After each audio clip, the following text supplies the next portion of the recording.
মধ্যপ্রাচ্য মানে কি অশান্তি, নাকি এই আগুনের পেছনে লুকিয়ে আছে দীর্ঘস্থায়ী একটা দাবার চাল?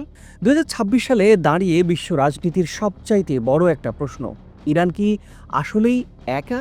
যুগ যুগ ধরে পশ্চিমা গণমাধ্যম আমাদের সামনে একটি চিত্রই তুলে ধরেছে। ইরান একটি বিচ্ছিন্ন রাষ্ট্র, নিষেধাজ্ঞায় জর্জরিত, চাপে পিষ্ট এবং পারমাণবিক কর্মসূচির দায়ে অভিযুক্ত একটা দেশ, যাকে চারিদিক থেকে টুটি চেপে ধরা হয়েছে। কিন্তু বাস্তবতা আপনার ভাবনার চাইতেও অনেক বেশি জটিল এবং শিহরণ জাগানিয়া। খুব নীরবে, অত্যন্ত পরিকল্পিতভাবে ইরান তার চারপাশে এমন একটা লৌহবর্ম বা শক্তি বলয় গড়ে তুলেছে, যা কেবল তাকে রক্ষাই করছে না, বরং বৈশ্বিক ক্ষমতার ভারসাম্যকে নতুন করে সংজ্ঞায়িত করছে। প্রিয় দর্শক, আজকের বিশেষ প্রতিবেদনে আমরা ব্যবচ্ছেদ করব সেই গোপন শক্তির জাল, যা ইরানকে বিশ্ব মঞ্চে এক অপরাজেয় খেলোয়াড়ে পরিণত করেছে। শুরুতেই আমরা দুই পরাশক্তির ছায়া অর্থাৎ মস্কোর ঢাল এবং বেইজিংয়ের জ্বালানি নিয়ে আলোকপাত করতে চাই। শত্রুর শত্রু আমার বন্ধু, আন্তর্জাতিক রাজনীতির এই পুরনো নীতি এখন ইরানের সবচাইতে বড় ঢাল। এই বলয়ের প্রধান দুটি স্তম্ভ হল রাশিয়া ও চীন। একসময় মস্কোর কাছে ইরান ছিল কেবলই একটি প্রতিবেশী, কিন্তু ইউক্রেন যুদ্ধ সব হিসাব বদলে দিয়েছে। পশ্চিমা নিষেধাজ্ঞায় রাশিয়া যখন কোণঠাসা, তখন ভ্লাদিমির পুতিনের জন্য ইরান আর কোনো সমস্যার দেশ নয়, বরং এক অপরিহার্য মিত্র। প্রিয় দর্শক, আপনারা জানেন ইরানের ড্রোন এবং সামরিক প্রযুক্তি রাশিয়ার যুদ্ধক্ষেত্রে কতটা প্রভাব ফেলেছে, আর এখন সে সাহায্যের প্রতিদান দেয়ার পালা রাশিয়ার। জাতিসংঘের নিরাপত্তা পরিষদে যখনই ইরানের বিরুদ্ধে কোনো কঠোর প্রস্তাব আসে, তখনই মস্কোর ভেটো হয়ে দাঁড়ায় ইরানের সবচাইতে বড় নিরাপত্তা বিমা। এটি কোনো আনুষ্ঠানিক জোট নয়, কিন্তু এটি একটি কার্যকর কৌশলগত অংশীদারিত্ব, যা ওয়াশিংটনকে রাতে ঘুমাতে দিচ্ছে না। প্রিয় দর্শক, এবারে তাকানো যাক বেইজিংয়ের দিকে। চীনের নীতি হলো কম শব্দ, কাজ বেশি। বেইজিং খুব ভালো করেই জানে ভবিষ্যতের বিশ্ব অর্থনীতি দাঁড়িয়ে আছে জ্বালানির উপর। আর মধ্যপ্রাচ্যে ইরানকে বাদ দিয়ে সে হিসাব মেলানো অসম্ভব। মার্কিন নিষেধাজ্ঞার তোয়াক্কা না করে চীন নিয়মিত ইরানের তেল কিনেছে। এই একটি সিদ্ধান্তই ইরানের থুঁকতে থাকা অর্থনীতিকে লাইফ সাপোর্ট দিয়ে বাঁচিয়ে রেখেছে।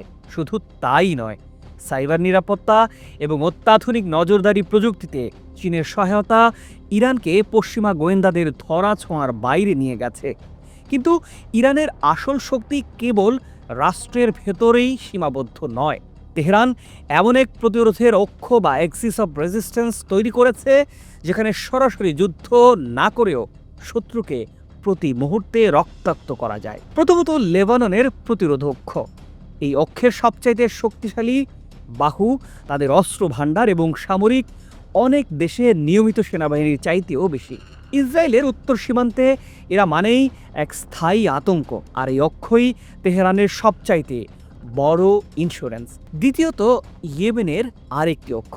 ইরান প্রমাণ করে দিয়েছে তাদের প্রভাব শুধু স্থলেই নয়, সমুদ্রেও। লোহিত সাগরের গুরুত্বপূর্ণ বাণিজ্যিক পথগুলো এখন এই অক্ষ শক্তির নিয়ন্ত্রণে আছে। বিশ্ব বাণিজ্যের শিরায় চাপ দিয়ে পশ্চিমাদের নাভিশ্বাস তুলে দেয়া এখন তেহরানের কৌশলেরই অংশ। তৃতীয়ত ইরাক ও সিরিয়া।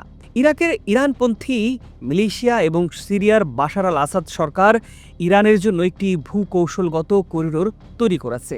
সিরিয়া কেবল একটি মিত্রই নয়, এটি লেবানন পর্যন্ত অস্ত্র ও রসদ পৌঁছানোর অন্যতম প্রধান পথ।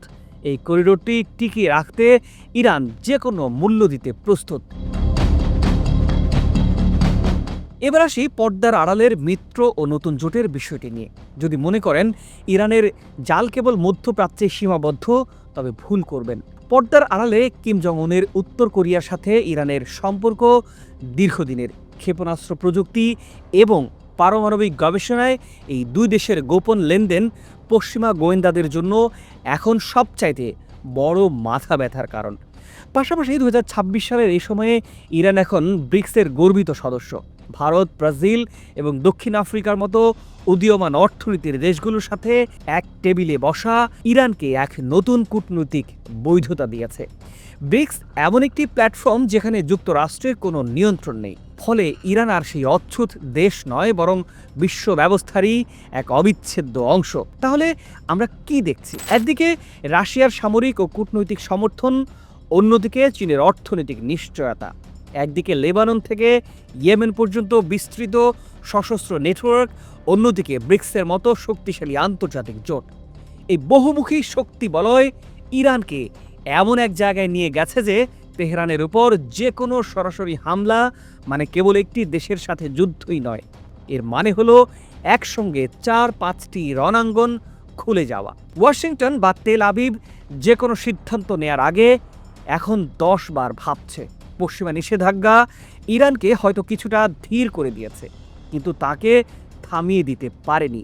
বরং এই চাপই ইরানকে শিখিয়েছে ঠিক কিভাবে বিকল্প শক্তি বলয় তৈরি করতে হয়।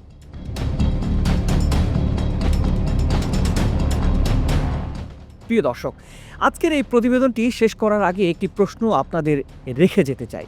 ইরানের এই ক্রমবর্ধমান শক্তি কি মধ্যপ্রাচ্যে স্থিতিশীলতা বয়ে আনবে, নাকি এই শক্তি বলয় বিশ্বকে আরও বড় কোনো মহাপ্রলয়ের দিকে ঠেলে দিচ্ছে?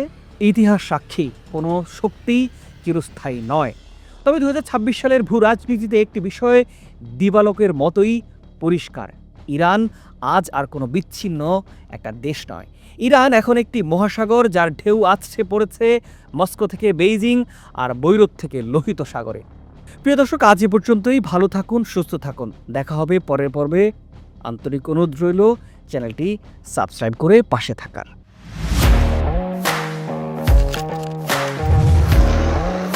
প্রফেশনাল স্টুডিও খুঁজছেন?